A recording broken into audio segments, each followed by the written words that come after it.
I will start with your movie because, I also like a lot of movies, but I have a need for closure. I have a need for closure. I know humans have a need for closure and ends.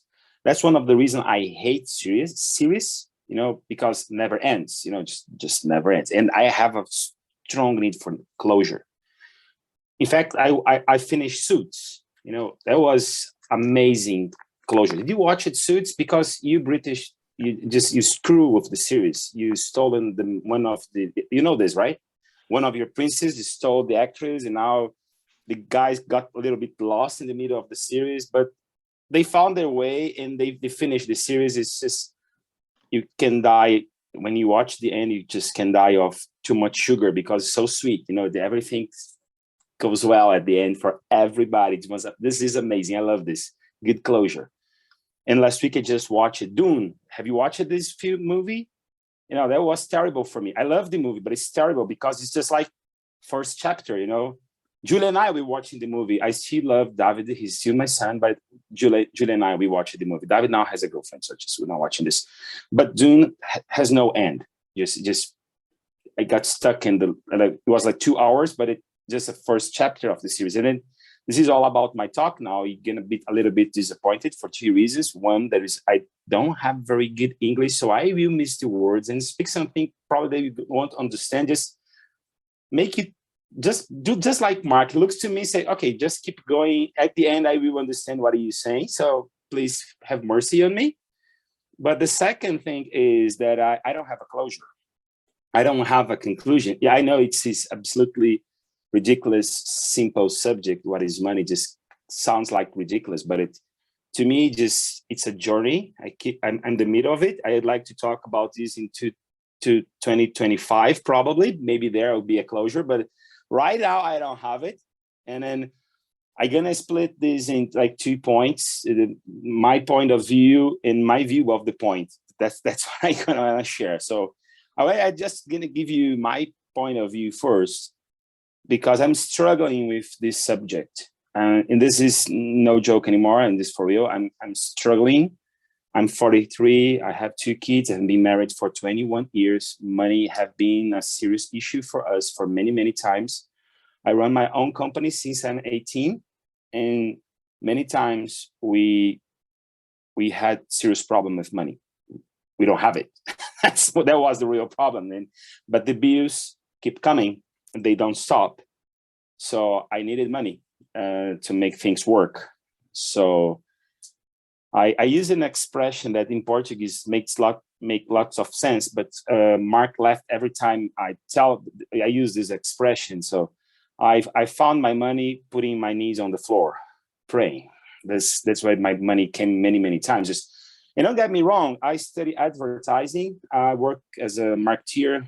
I work with marketing and digital marketing today, technology. I help people make money. I was trained to help people make money. I was trained to build business, to find perfect target and make money. But my issue is that since I'm a Christian, I have this fight inside of me to clearly understand not what it is, but how to manage, how to get it, how to make proper use of it, and to understand it. So to share this journey with you today, I would like to start that you clearly understand my point of view, because money, since I accept Christ, I jump with my head on it. And then in the very beginning, when I started the company, like 19 years old, I truly believe that money has no value to me, because God is all. He will provide everything. So I don't need to care about this. And I acted like this for many years. That was kind of really responsible. And I thank God, because He had mercy on me.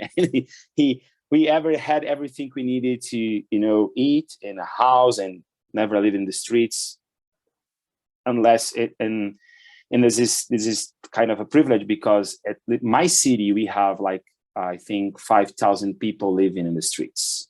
So, and I see these numbers growing all over the place. So it's a serious issue. anyway.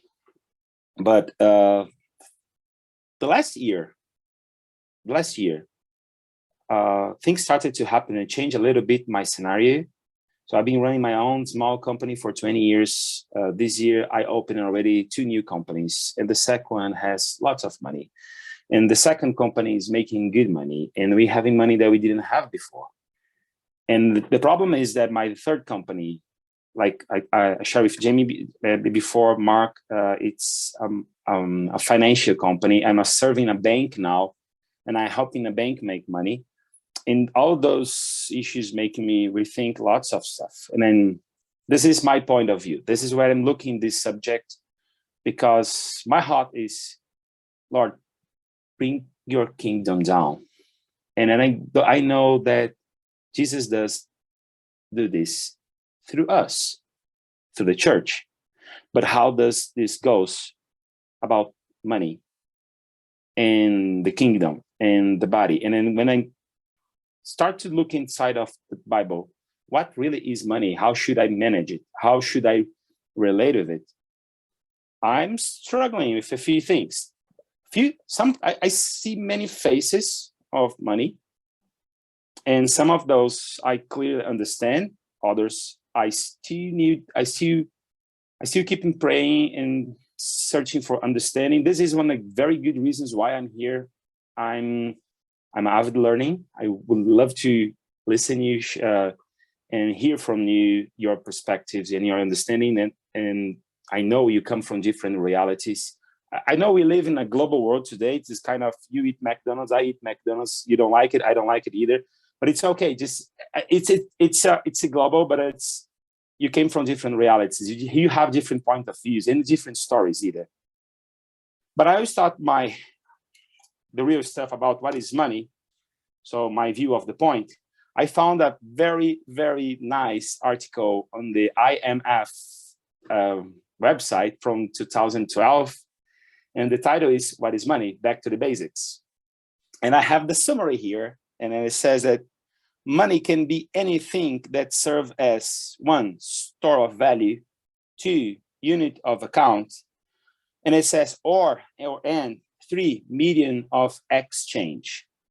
And medium of exchange, it was pop up to me because it says the money can be anything that serves as medium of exchange. And the article is pretty good. I will share with the group later so you can go through. It's well written. It's very clear. I think I read a few articles about it, and that one was like, wow, this is really cool. I can explain money to a 6 years old with this. And I really like it. And it goes through the story of the precious metal, why precious metal was chosen as preferable money for many nations, and use it of it, and how it grows to fiat money, that what we use today. And what I'm seeing is just we kind of changing again. So that's why I believe it's not now for crypto, but it will be for a few. We are in the beginning, but I see fiat money changing in a few years. At least it's what it's looked like to me. But there is this definition about fiat money in the article we did that says fiat money, it's not a definition, but there was the commentary that just caught my attention. It says, fiat money is materially worthless, but has value simply because a nation collectively agrees to ascribe a value to it. So it says that money has not value on itself, but it has value because it was ascribed, because we all agree to ascribe value to it. And the summary is, in short, money works because people believe that it will. And it was, so that was my pragmatic research about money. And then I found like 120 verses about money. We're gonna read all now. No, just kidding. I stopped in the first one, and then I wanted to discuss about in the first one, because in the first one here I said it's from the IMF article. I say that money is a store of value, a unit of account, but the article gives this more importance to the third point, that it's a medium of exchange. And the summary at the end, in short, money works because people believe that it will. Money has value because we agree to ascribe value to it. And then I got this verse that says, like Matthew 6:24. I know you all know, I'm just gonna read anyway so we can discuss. No one can serve two masters. Either he will hate the one and love the other, or he will be devoted to the one and despise the other. You cannot serve both God and money. And it is tough to me because I was programmed, trained, teach it to make money, and help people make money, because people need to make trades. People need to make trades. People need to buy stuff, and I have that's not a conflict, but there is this other text that, I don't remember by heart now, especially in English, make confusion in my head, but you know the parable when Jesus is teaching about we say in Portuguese is different word. He gave 10 to one, 5 to other, 2, 1. How to say this in English is 10 what? 10, I forgot the words. I told they would do this. We say talents. Talents. Thank you very much. Talents. He gave 10 talents. But it was talk about coins, right? It was money, right? Because at the end it says you should have put this in the bank and at least, make the interest. And then this parable, Jesus finished and say, go and make business. If you, I don't know how this is written in English, but if you go in the Greek, you read there, that expression says, go and make business, go and make trades. And it's really hard to make trades if you don't have money. So you need money to make trades, at least, fair trades. And this is one of the reasons in Proverbs we have fair balances. But I would like to point, so the definitions have been founding. I know the IMF is very precise. As we can see that money is a tool. It has not value in itself, but it's a tool for trade, right?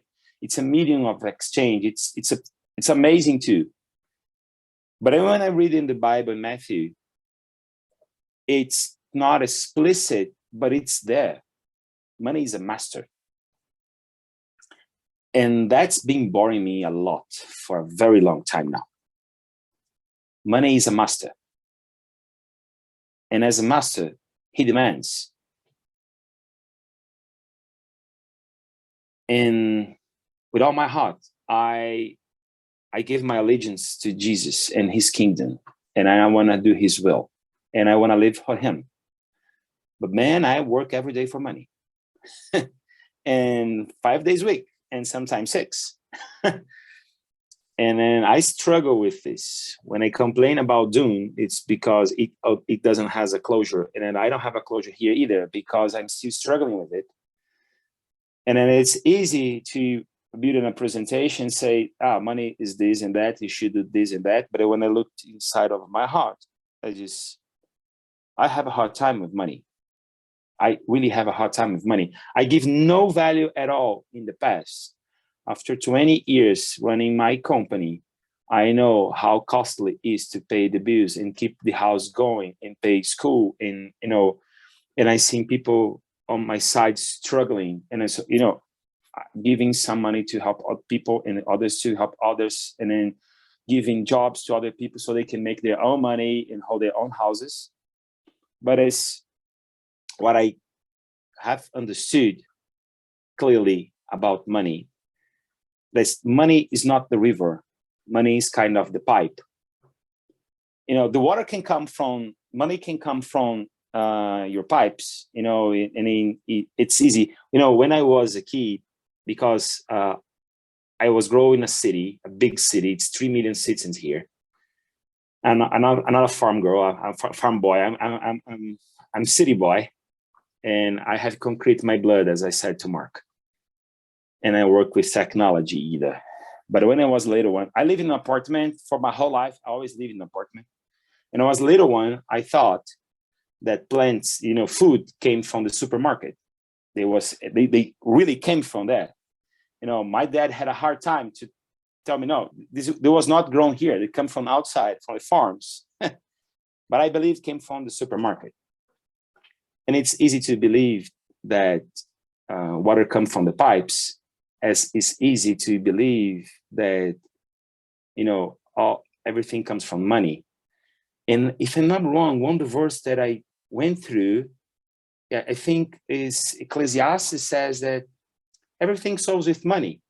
I share this verse later, but I was amazed about this verse. You can solve everything with money.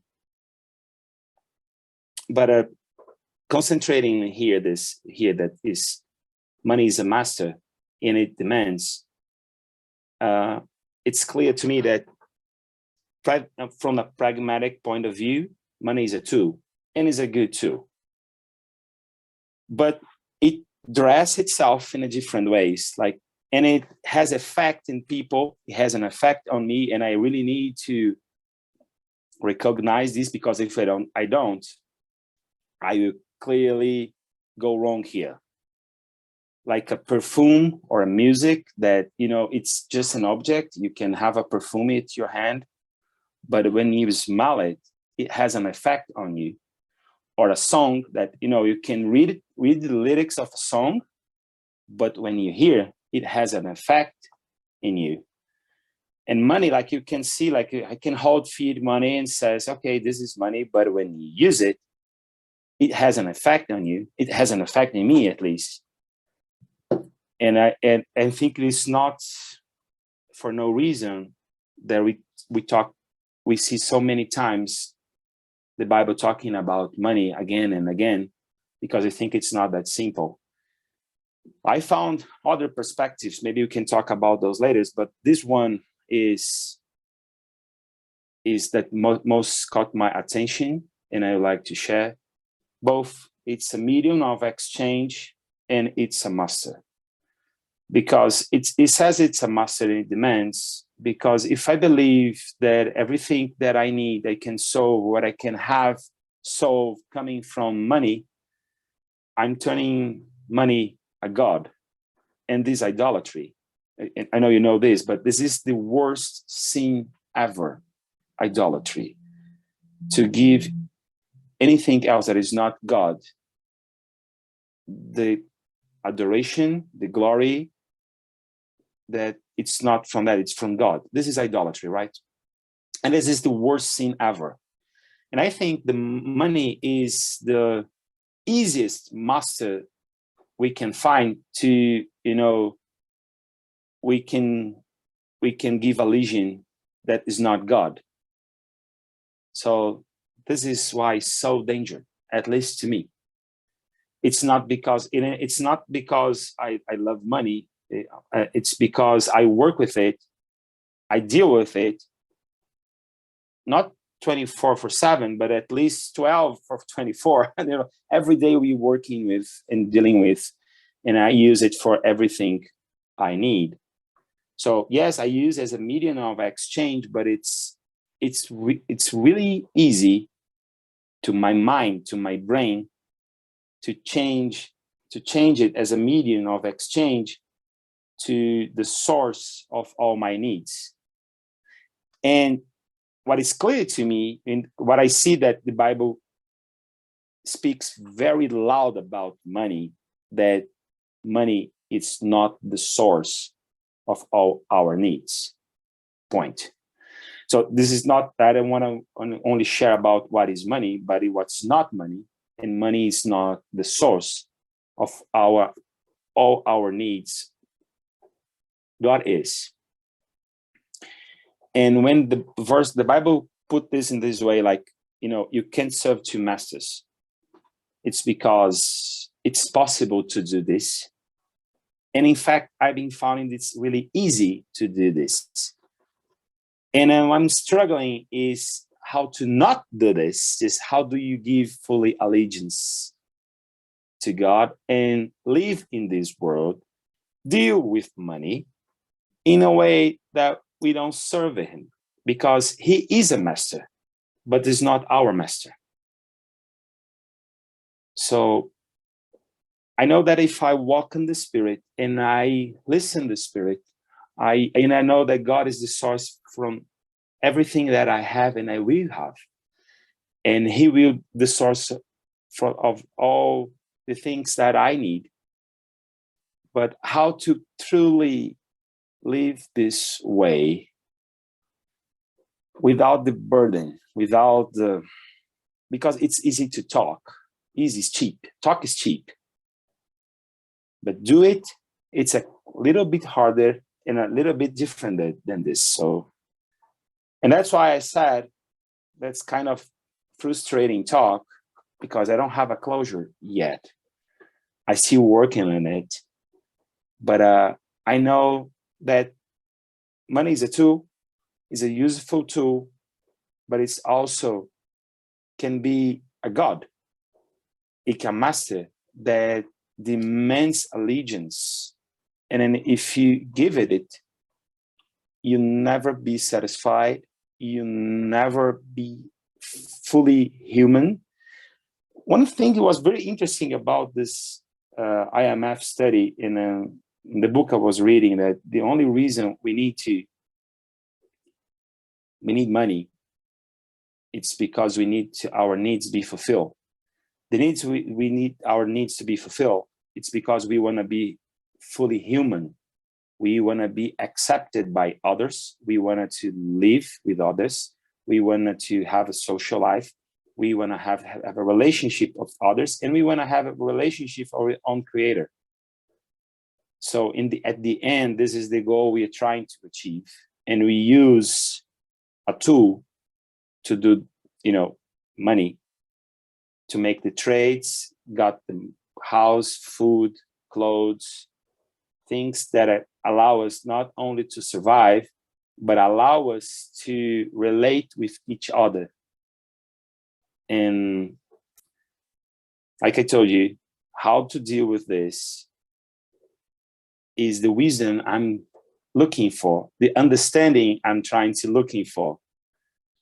Because for many, many years, I had money enough to pay the bills. And this is not easy, but it's an easy excuse to not manage well. Because, I don't have extra. In fact, I don't have it. It just is missing, and it just needs to save to pay this and pay that. And now we have this expectation. It's an expectation. It didn't happen yet, but it's happening this year. Our income is multiplying many times, probably until the end of the year. And I want to be very responsible. Hey, please, Mark, don't share this with everybody, because in Brazil, if you listen to this, they will come kidnap me, But I'm speaking English, no problem. So my point is, okay, now I have resources. How should I deal with it? And the guy I was reading, the book is God's Economy. He just did what I read when Jesus said, you go sell everything, give to the poor. He did that. He really did that. And I'm searching for, he's 42, he's not that old. He's kind of new monastic movement. And they live like in small communities. And they're small because not many people like the idea, but they like share everything. I found there's a few, those communities in US. I think Chile has one where they just really share everything. I'm not saying this is right, but it's really interesting that they are totally unattached about the need of money, because they really share everything. This was a guy that worked in White House. He worked with a senator. I share his book later. I would love if someone could read and share the ideas either. I really like it. But what is really clear to me, at least at this point, money is medium of exchange, but it's also a master that demands allegiance and makes a clear conflict with God, who is the real God, and he's also demands our totally allegiance. And or I will serve one, or I will serve other. And what I realized, and in my mind, I ask, and not I'm serving money, even if I say no, I'm a Christian, I'm doing this and that, because the way I work, the way the system works, the way I have to do things. So this make me to rethink, because I'm playing this game, right? I sell stuff, I receive money, I need to buy stuff, and I need to make prices, and I need to hire people. And the real question is how to serve God and use money, and not serve money and use God. And then, so I'm having a hard time right now doing this real reflection about my own life situation and how to move here from here to the next step. And it's a lot about how to deal with money. So this is the reason I'm really interested in subject, and I'm studying, and I want to do this well and right. So those are my conclusions for now, my thoughts and my questions. And I would love to listen from you guys, from your experience, your understanding, and your point of view. Thank you.